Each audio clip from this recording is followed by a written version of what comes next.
showtime! Woo! Woo! Woo! Woo! Woo! Woo! Woo! Woo! Styling and profiling. Woo!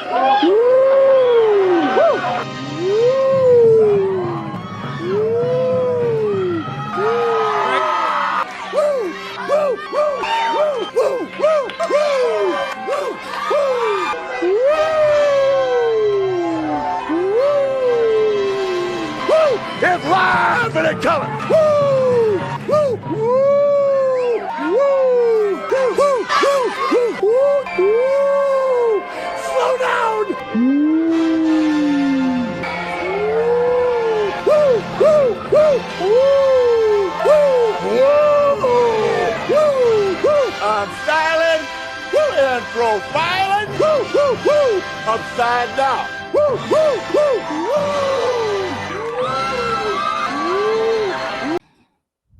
Welcome to the Mafia Sports Report. I am your host, Tommy. If you haven't subscribed, please subscribe and hit that thumbs up. You guys, the Super Bowl is over. And, well, it wasn't our Buffalo Bills holding that Lombardi trophy. However, we will be. We will be soon. And the reason why, the number one reason why, is because we have the best quarterback in the NFL. Josh motherfucking Allen. Josh Allen. You heard it right. Listen, I'm going to say this, like I said this to start the season. To all those haters out there that were saying Josh Allen, it was a fluke season, that Josh Allen was just a fluke of 2020, that he's going to regress, that he's going to go back to the 2019 Josh Allen. Well, are you eating crow today? Because you better be. And I don't want to hear anything else moving forward about Josh Allen and his bad completion percentage. And when the game is too big, he can't get the job done. That he plays hero ball all the time. He throws interceptions left and right. Like, get out of here with all that. I don't want to hear it anymore when it comes to Josh Allen. So let's just go over the stats. And let me just show you guys how unbelievable Josh Allen is in his growth as a quarterback.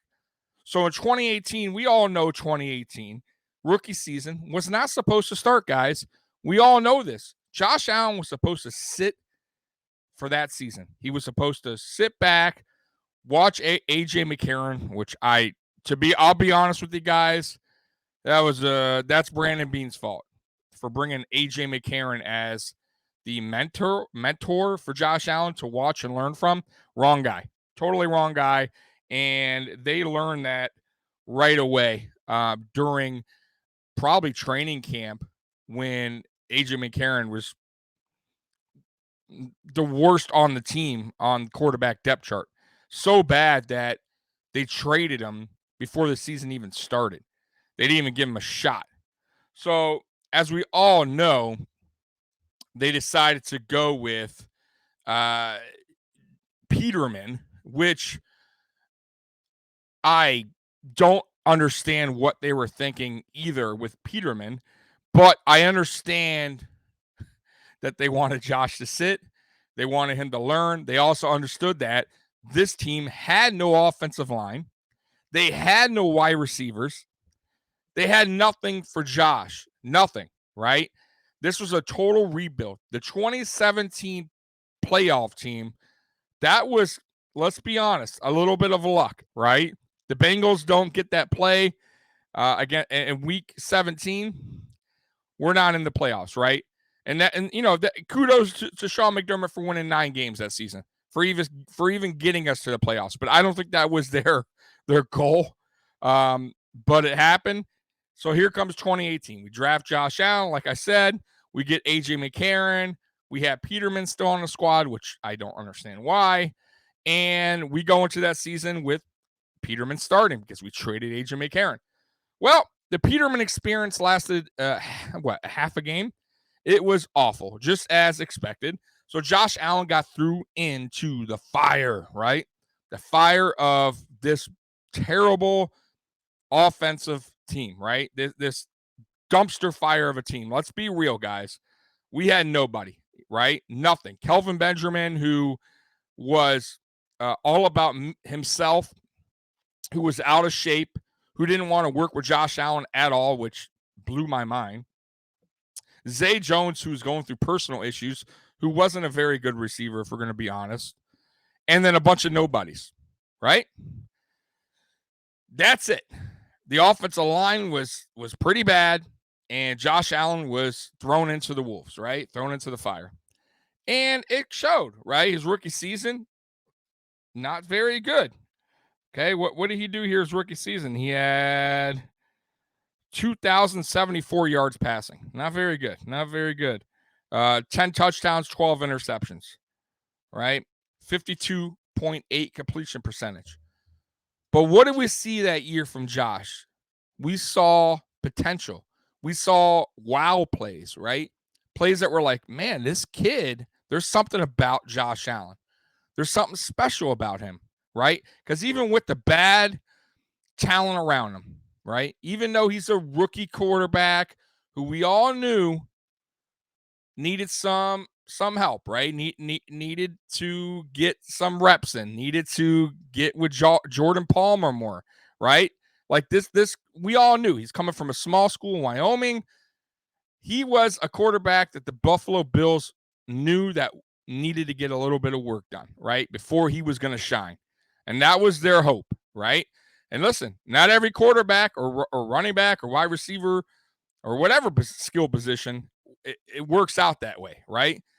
Sometimes GMs, coaches believe in a player. They think they have the potential to reach somewhere, and sometimes it doesn't get there, right? Obviously, with Josh Allen, it did. So anyways, 2018, not a very good year, but it was expected, and I'll argue with that with anyone. And it's just kind of funny that a lot of the haters go back to that 2018 season, even 2019, which we'll get to in a minute, and want to, bash Josh Allen for his, back completion percentage, his, interceptions to touchdown ratio, the hero ball mentality, him running more than passing pretty much. I mean, like he was a running quarterback. He wanted to get out of the pocket a lot quicker. He didn't want to stay in the pocket and make a pass.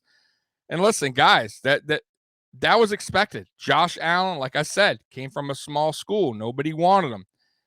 It's not like Wyoming had top-notch quarterback coaches or a top-notch coach, right? He didn't have great talent around him either in Wyoming. So these are all things that he had to learn on the go, right? So he gets into Buffalo. It's the NFL. It's fast. Everybody knows that, right? They all say that. Going from college to NFL, the speed of the game is way different, okay? So, fine. 2019 comes. What do? Brandon Beane. They bring in John Brown, Cole Beasley. Great. Perfect. Are they the best wide receivers in the league? No. But Cole Beasley, probably one of the better slot receivers in the game. John Brown was towards the end of his career, but he still was way better wide receiver than anything we had in 2018. So it was a good addition. It was a good help for Josh Allen, and it showed. So Josh Allen that year threw for 3,089 yards, 58.8 completion percentage, still a little bit low, not very good. I'm not going to argue with anyone with that, but it's getting better at that point. You can see it's getting better, right? Josh is also working with Jordan Palmer more. By the way, this is when 2019, this is when they get Ken Dorsey. So Ken Dorsey comes to town, 2019. What does he do? He starts getting Josh Allen completion percentage a lot better, right? 59.8, like I said. So it goes up 6%. His yards go up. His touchdowns, 20 touchdowns to 9 interceptions. A lot better. Josh Allen gets us to the playoffs, right? Now we lose the playoffs. That's fine. It was expected. The offense wasn't yet there, but you could see Josh Allen's growth. And then here comes 2020. Here comes the season. So what does Josh do? Josh goes to see his specialist about his arm mechanics because he feels something is off, right? Something's not right. I'm not hitting my deep ball right. I can't figure it out, but I'm going to see somebody that can help me. Now, mind you, this is the offseason. Josh did not need to do this. The Buffalo Bills did not tell Josh Allen to go see this guy, to work out in the offseason when you're not, when we don't, it's really your time to relax. Josh took it upon himself to do this, right? So Josh does that, sees this specialist that work on his mechanics. He works with Jordan Palmer in the offseason, right? And then who do we get in the offseason? Stefon Diggs. We make the huge trade where we bring in Stefon Diggs. So now you got Diggs, you got Cole Beasley, you got John Brown. Okay? Then we draft Gabe Davis in the draft. So we got a core around him now. Core guys around him. We also have Dawson Knox as well, who's also a guy that's learning on the go. So not quite there for Dawson, but he has good receivers around him now to work with. So he has the receivers now. Okay. He also has Devin Singletary, right? Who had a good rookie season actually in 2019. I believe a lot of people don't think so. I think he did. So he had a lot going for him now, a lot better than 2019. So what does Josh do in 2020? Well, we went 13-3. That's one. We won the AFC East, which we haven't done since 1990, whatever. I can't even remember the last time we won. I mean, that's how long it's been. Okay. Josh Allen throws for 4,544 yards, 37 touchdowns, 10 interceptions, right? With a completion percentage of 69.2. What a jump. 69.2 from 58.8 the season before. Why was there such a jump there? Well, very simple. It wasn't because it was a fluke season. It wasn't because there wasn't fans in the stands.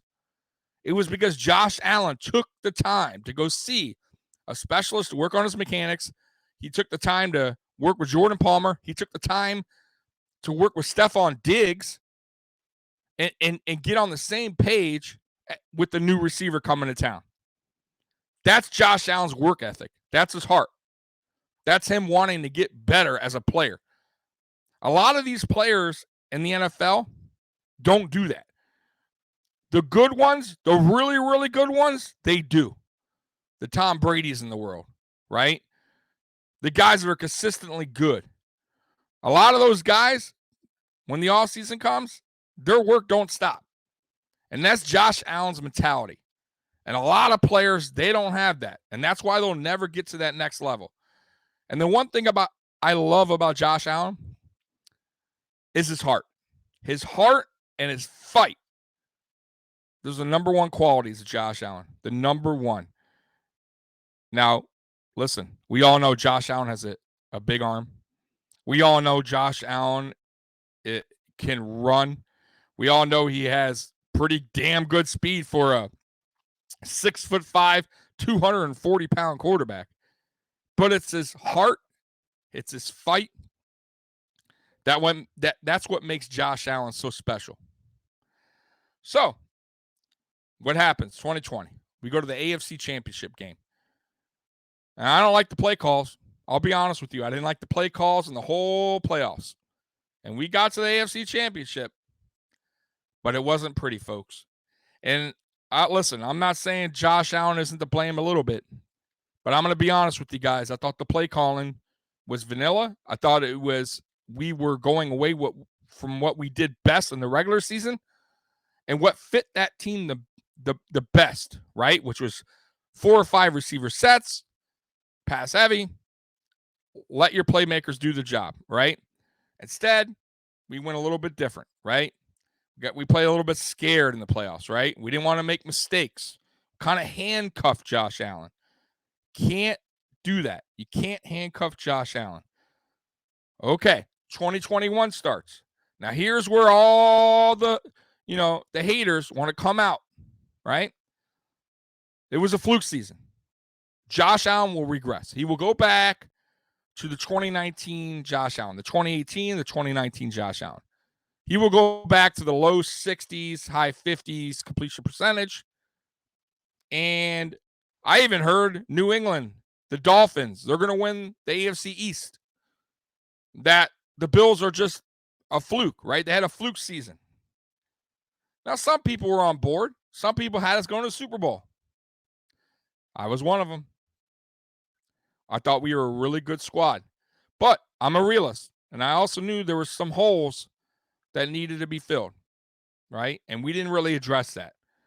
And I felt like Brandon Beane was a little bit too confident in the roster. And unfortunately, it bit us in the ass in the playoffs. Now, 2021, Josh Allen. Back to Josh Allen. 2021 stats, 4,400 yards throwing with a 63.3 completion percentage. So his completion percentage went down a tad, not much. He had 36 touchdowns, 15 interceptions. So he threw 5 more interceptions. Mind you, there's one more game in the season in 2021. So his stats, he didn't regress, guys. In fact, his rushing, if you want to really get technical, the rushing in 2018, he had 631 yards. In 2019, he had 510. In 2020, he had 421. In 2021, he had 763 rushing yards. 240 away from a 1,000-yard quarterback, rushing quarterback. How is that? That's not a step back. If anything, he had a better season. And I'll tell you why I think he had a better season. Why this was his best season. And it's not just because of the Kansas City performance. It's not just because of that. It's because Josh Allen is continuing to grow as a quarterback, to mature as a quarterback. What he did this season, and he didn't do it right away. He did it about, I would say it started in week 12, week 13.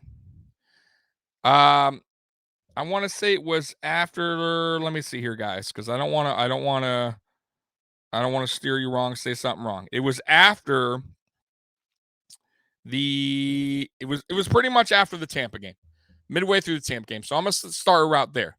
So I'm not sure which week that was. I want to see. That was like week 13, week 14. Anyways, that's when Josh Allen started to take what was given to him. He wasn't looking for the long pass anymore, right? He wasn't trying to force it deep anymore. He was going to what was open, what was there, right? He would go through his reads. If his reads weren't there, he would go to Devin Singletary. He would go to Cole Beasley. He would go to Dawson Knox. He would go to what was given. He wasn't forcing passes downfield. And he was doing that in 2018. He was doing that in 2019. He did that a little bit in 2020. And he was doing that midway through 2021 season. And he finally understands that you can't always force it down deep. You can't always force a pass. Sometimes you got to just take what's given. And that's one thing that Josh Allen finally matured at. He understands the game now. He understands what is needed to win a football game. And it's not always going deep. It's not always forcing a ball downfield. It's not always forcing a pass, right? That's the good thing about Josh Allen. What I like this season from Josh Allen. It like I said, guys, he did not regress at all. And I think now, especially after that playoff run, Josh Allen has finally woken up the whole NFL world. The NFL now knows that there's a problem. The problem is Josh Allen. And he's going to be a problem for many, many seasons. NFL teams do not have the answer for Josh Allen. They don't have the answer when you got a guy who's 6'5", 240 pounds, who can run. And by the way, not only run you over, who could pass in any kind of weather, who's not afraid to go for it on fourth downs, right? He's not timid. A guy with the biggest heart, the guy with the most fight. We have that guy right here in Buffalo.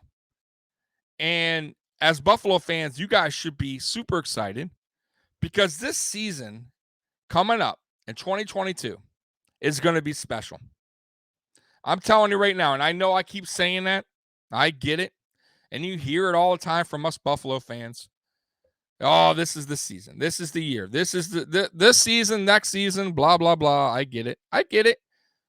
But I'm telling you guys, I believe in Brandon Beane. I still believe in Sean McDermott, even though he has been out-coached now in 2 straight important playoff games. But I believe he's learning as a head coach. And I believe this last playoff run, this last playoff loss, was something that they're going to remember until we get to the Super Bowl. It's something that's going to eat at them. It's something that they're going to learn from.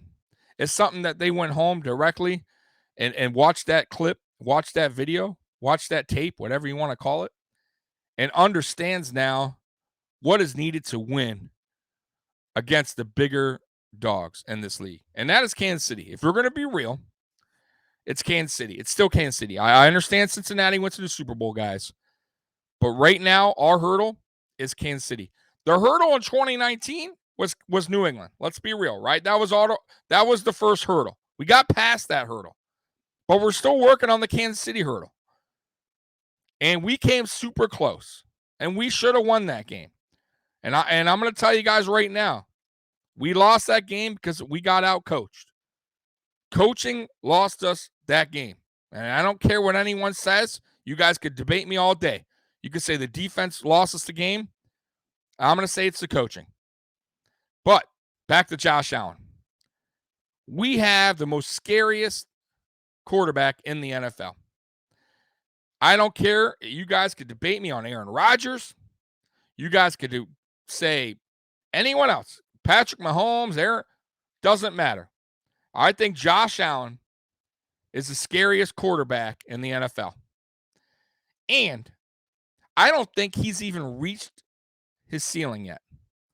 And that's why I think Josh Allen's the scariest quarterback in the NFL. And 2022, I truly believe Brandon Beane, Sean McDermott are going to finally complete this team. Because I don't think this team was complete this last season. It was not complete. Even though I had high hopes going to Super Bowl, I really did. I felt the team had great momentum going into the playoffs, and we were right there, guys. But let's be real. Let's all be real. There was a lot of holes that we didn't address that needed to be fixed. And like I said earlier in the video, Brandon Beane is responsible for that. And I think after that KC loss, Brandon Beane understands that we couldn't just get by that way. And he's going to fill those holes. He is. And I truly believe that he's going to get defensive line that will help this defense. I truly believe that he's going to get better offensive line play for Josh Allen heading into 2022. I truly believe that he's going to add a speedy wide receiver to this group because he understands now that speed kills. And we need it. And I love Isaiah McKenzie, and I really hope that they sign him back. But we need a true speed wide receiver playmaker. Isaiah's fast, don't get me wrong, but he's not that dynamic kind of Tyreek Hill kind of wide receiver. There's a guy in the draft, Calvin Austin. I believe that's his name. He looks very promising. I think we can get him in round 2. And I would definitely be up on that. But as far as the draft guys, I think we should go defensive end or cornerback. I'm sorry, not defensive end, defensive tackle. we should definitely address the defensive line. And then I think we should get a cornerback if we don't go with the wide receiver. And then offensive line. As far as free agency goes, I think Brandon Beane, like you guys heard, the salary cap is not the greatest right now. We have a little bit to work with, but Brandon Beane is very good at restructuring contracts. He's very good at signing guys back on a team-friendly deal. So any free agents that we got, like Isaiah McKenzie, who I want back, Ryan Bates, who I want back, and I want Siran Neal back. Siran Neal, you got to have those 3 guys back, in my opinion. And I think they'll all come back on a team-friendly deal. Harrison Phillips, I mean, listen, if he's going to get a better deal somewhere else, I would let him walk. And I think there's going to be a big trade in the offseason. And I have a feeling it's going to be for a running back, guys. I just have a feeling. I wouldn't mind Cordell Patterson. He would be a very good pickup for this team. And you could keep Devin Singletary as an RB1 and have Cordell Patterson as an RB2 and kind of just have him all over the field. Have him as a receiver, running back. Listen, guys, that guy's a Swiss Army knife. You could do it all. So that would be a very interesting pickup if we pick him up and would be a big help for Josh Allen in this offense. Also, why I think we're going to go to the Super Bowl in 2022 is because Ken Dorsey is now the offensive coordinator. And I truly believe Ken Dorsey will not make the same mistakes as Brian Daboll did. He will not hold this team back. He will not make the head-scratching play calling that is done during this games where you're like, what the hell are you doing, Brian Daboll? The number one thing with Brian Daboll, his number one fault, was in-game adjustments. And I think Ken Dorsey will not have a problem with that. Ken Dorsey is a smart guy. Everybody knows this. He was wanted by many teams, guys. This isn't like, oh, me just saying it, because he's our guy. No, man. A lot of teams wanted Ken Dorsey. Ken Dorsey was very high on a lot of teams' lists. Cam Newton said he was probably one of the smartest guys he worked with. He's the reason why Cam Newton was MVP when he was in Carolina. So I am super excited for Ken Dorsey to come, put a little twist to this offense. And him and Josh have a really good connection, guys, by the way. Ken Dorsey, former quarterback, right? So he understands what Josh likes to do. He understands what Josh is thinking. And I think those two will collab really good together. And it's going to be a really exciting offense, in my opinion. So get ready for the 2022 Bills offense because it's going to be exciting as hell. I'm telling you guys that right now. But anyways, that's my thoughts on Josh Allen. And anyone else that's left of the Josh Allen hater club, come talk to me. Come talk to me because I'll debate you all day. I'll dog you out. You have nothing to say anymore. Nothing to say. I think even Nick Wright finally bowed down to his daddy, Josh Allen. Even Nick Wright. So, who was, by the way, the biggest hater of them all. So, you got nothing else to say about Josh. Josh has proven himself. And, yes, he is elite.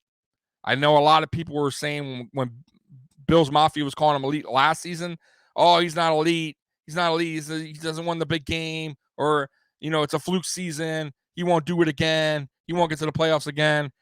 What do you got to say now? He's elite. And in my honest opinion, he's the best quarterback in the NFL right now. Going into this season, I had him as like the third best quarterback. I'll be real with you. I had him in the top 5. But after this season, what he did again and the improvements that he's shown, he's the number 1 quarterback in the NFL right now. I'm sorry. He's the best quarterback in the NFL. So anyways, guys, I appreciate you guys watching. Bills Mafia, number 1. And I'm out of here. Peace. God bless America and God bless Ric Flair. Go for it. Woo! Styling and profiling. Woo! Woo! Woo! Woo! Woo! Woo! Woo! Woo! Woo! Woo! I've lost it. I've lost reality. And when I lose reality, somebody else pays the price of a lifetime. Woo! Woo! Woo!